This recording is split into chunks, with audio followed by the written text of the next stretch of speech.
Onegashimasu. Howdy, welcome back to the Gun Dojo. Today we're going to be talking about B.A.R. And B.A.R stands for Body Alarm Response. It is a natural response or a natural way of response. Every single one of us have a different way of responding. I don't say reacting because reaction is slower. Body alarm response is how your body is going to respond under stress, under duress, under an emergency, during an attack. For our case, we're going to be talking more about attacks, okay? So when we talk about body alarm response, we have to think about what happens to our body, what happens to our mind. Psychologically, there are three responses, even though they say there's only two, fight or flight. I say there's also freeze. Because no matter if you're going to fight or you're going to flee, there's a temporary freeze in there before your body can actually respond to what your mind is telling you to do. Don't forget that during this stressful situation, there is a lot of confusion going on. That's part of the B.A.R. There's a lot of tension going on. That's part of the B.A.R. There's a response in your body. Your heart rate goes up, your breathing goes up, your tension goes up, confusion, tunnel vision, tunnel hearing, okay? Auditory, visual, that all seems to narrow down. You get confused. Right now, Dr. Hans Seelig was an endocrinologist who came up with this concept of a stress theory. And he explained that the body responds certain ways. Your adrenaline, your heart rate, your stomach, your butterflies, and then your mind also plays alongside that. So that's that section or that moment of freeze when we respond to an actual attack. For instance, if he came and just took a swing at me, this is the first thing we would normally do, okay? That's a natural response. So the purpose of this class is to change how you respond. Now, of course, it's not going to happen in one session. This is where you have to try and practice and try different things and see how your body's going to naturally respond. You know, I'm going to tell you straight out. You can forget all about this stuff, okay? You can forget about this stuff. That's not going to work under stress. So you have to respond the way your body's going to naturally respond. So if he's coming in at me, that's my natural response. Put my hand up. Yep. So when Rob comes to attack, I'm going to put my hands up, okay? Or even here, as he comes to attack. Here, now I have a block and I have an elbow strike at the same time, okay? It's your natural response. So as soon as he starts to swing, I'm going to block and I'm going to put my hands up. I'm going to use the hinges of my shoulders, the hinges of my elbows. So when he comes in, I'm going to come in, put my hands up, and block. Now, if you remember one of my first videos back, I said there are no blocks in karate. And I talk about Choki Mutubu Sensei and how he said utilize your katas or utilize your karate in a practical sense. So, for instance, we have what we call a takyoko, where we turn and we block, and then we step and we punch, and then we turn back around and we block, then we step and we punch, then we block, and then we go 3 forward. That's a pattern to teach the beginners on how to move. But it's a box. We got to think outside of the box. So when Rob is coming to attack, I'm stepping in. Remember when I say hands and stance? That's one of my videos in the past. Go check that out if you haven't. Hands and stance. So your stance and your hands have to move together. I'm not going to stand there, put my hand in the chamber and come here. This is great for you to learn the technique. But in application, that's not how it works. As soon as he comes in, I'm here. I'm going to immediately push that body down and away from me and then throw my punch. Right? So we have to make that a natural response. So how do we do that? We have to make that a natural response by constantly going. Now, mind you, as Rob throws that punch, he's holding it there. In a real life situation, he's not going to hold it. The opponent is not going to hold the hand there. They're going to punch and they're going to swing back and forth. Right? So you need to keep your hands up. Once they go up, keep them there until you strike. So as soon as he comes in, then strike. Okay? But these blocks should deter the person. You have to change the bar. You have to change your response and make them respond, right? So fight, flight, or freeze. You're going to always have that freeze. The idea is to minimize that freeze, okay? Then there's something that is referred to as GAS, the General Adaptation Syndrome. This is the 3 stages of body response, or 3 stages of response, right? First is the alarm reaction, right? So if he comes in and he starts to attack, there's that alarm reaction. So what do you do here, okay?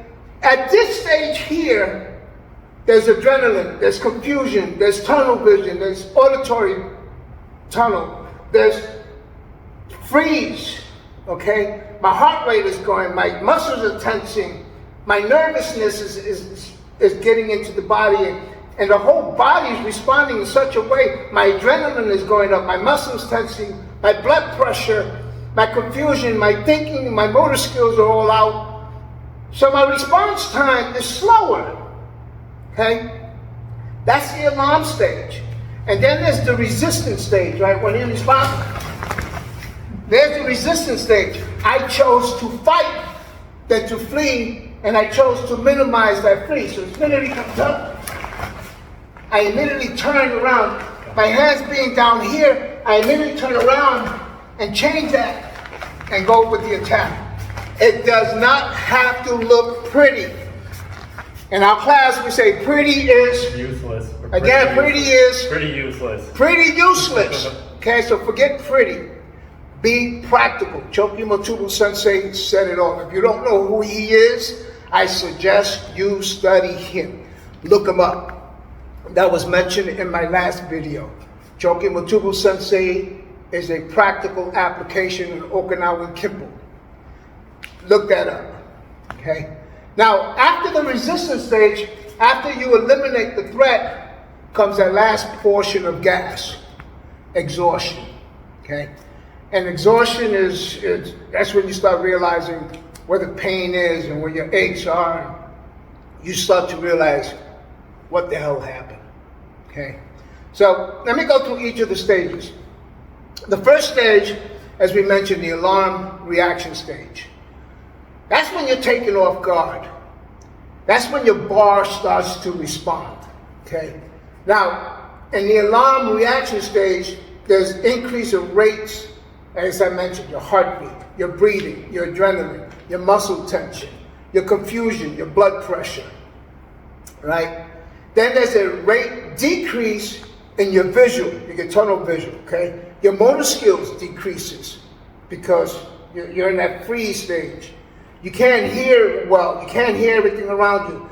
You can't think, okay? So your response time is slower. Right? That's in that initial attack stage. Then we have the second stage, which is your resistance stage. That's when your self-defense come in, or your life protection or self-protection skills comes in.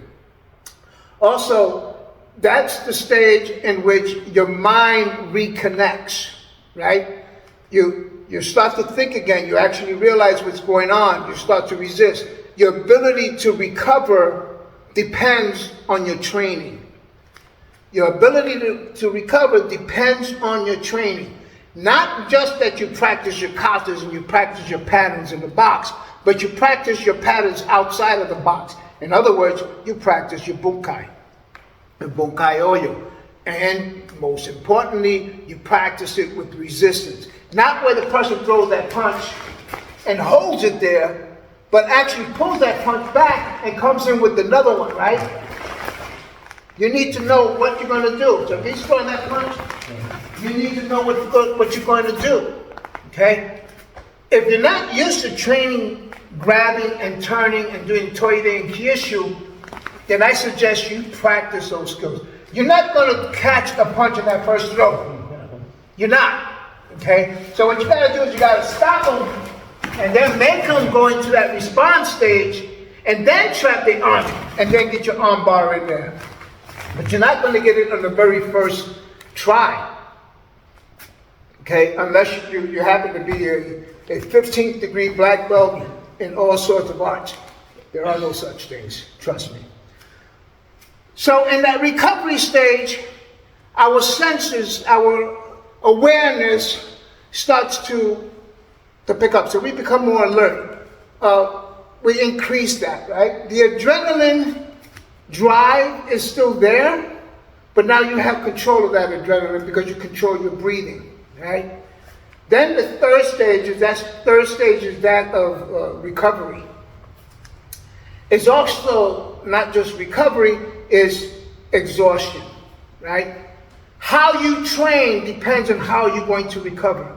If you train hard and you train with resistance, okay, then you're going to recover a little faster. Now, I do a lot of cross training. I do the kickboxing, I do the karate, and I do the BJJ. And I mix them in. We do it here. We do a lot of throwing, we do a lot of grappling, we do a lot of striking, but we have to cross train. Plus, if you haven't seen my gym, we have the boxing ring over here. Okay? We have the boxing ring over here. We have the weights behind us over here. We have the resistance bands. We have the rope. We have all sorts of different type of training. You have to cross-train in order to survive out there today. Why? Because everybody is an MMA fighter nowadays. Learn to recover. Build your resistance. Okay? Your confusion can overwhelm you in the recovery stage or in the exhaustion stage. Okay? Your adrenaline is going to dump. It's going to dump. If you don't know how to control your adrenaline, you don't know how to breathe and recover, your adrenaline is going to dump and you're going to go down. Right? Your body's going to shake so much, or because of all that tension, exhaustion, recognizing that you are hurt, recognizing that you are exhausted is essential so that you can recover faster. Okay? You have to train to obtain maximum second stage level, right? Which is your recovery time, your resistance stage. We train in kickboxing, even though for competition it'll be 3 minutes, we train 5 minutes, 5-minute rounds. In our jiu-jitsu and our BJJ, we train 5-minute rounds, okay? Sometimes we'll do more than that. And it's non-stop. We have 30 seconds rest in between. But remember that in an actual combat situation, you don't have any time to rest. In an actual combat situation, it's not going to last more than maybe 10 seconds. And we're talking about life protection. I'm not talking about where you and someone else agreed to go and exchange blows. That's a different thing altogether, all right? When you agree to exchange blows, you're fighting under a controlled environment at that point. I'm talking about a non-controlled environment where you're actually fighting to save your life. That's not going to last any more than 10 seconds. And I'm being generous because I believe that the actual estimated time is 7-second blast, which brings up another point, right? Once you change the response, you have to go into what we call a blitz. You don't just block and then punch. No. You're going to block, punch, and you're going to continue to block. See what I did to them? I made them back up. You have to make them back up. Put them on the defensive. You're on the protective side. So you put them on the offensive. Then don't stop until that opponent stops or that opponent is down. I prefer it till the opponent is down. Okay? So that's why we practice our Tode and our Kyushu here as well. All right? So you have to train to maximize that second stage. You have to try to decrease that first stage, that instant off-guard response, surprise. You do that by practicing training with pressure, okay? You pressure test your skills, you have to. If you're not pressure testing your skills, you're dancing around, you're playing games, right? You have to work your basic motor skills, Don't try to be fancy out there, because being fancy out there is what's going to get you killed. It's going to get you hurt. The thing is not to give in to your pain. Deal with that later. Okay? Don't worry about your pain. You're going to have plenty of time to deal with that later. The thing is to minimize how much you get hurt. The thing is to try to minimize that first stage. Minimize your confusion. Minimize being surprised. Okay? You have to switch, flip that switch immediately. Flip that switch, get right on there and be on the aggressive. As we say here, you have to be assertive, offensive, aggressive, defense.